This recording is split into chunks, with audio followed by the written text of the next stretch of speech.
संसार यो ना।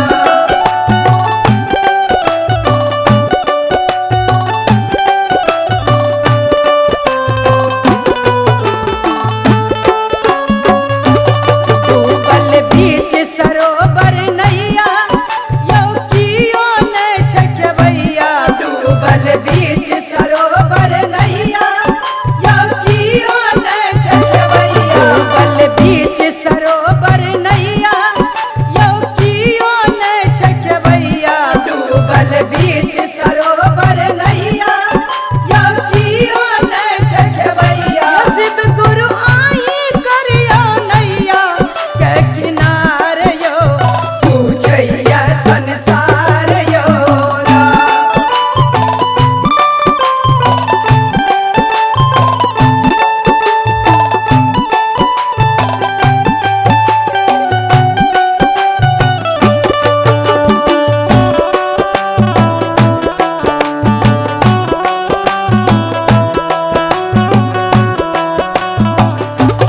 हम छी अबला एक नारी सबको हैया बेचारी। हम छी अबला एक नारी सबको हैया बेचारी। हम छी अबला एक नारी सबको हैया बेचारी। हम छी अबला एक नारी सबको हैया बेचारी। शिव गुरु मंजूर करे सवाल यो पूछैया संसार।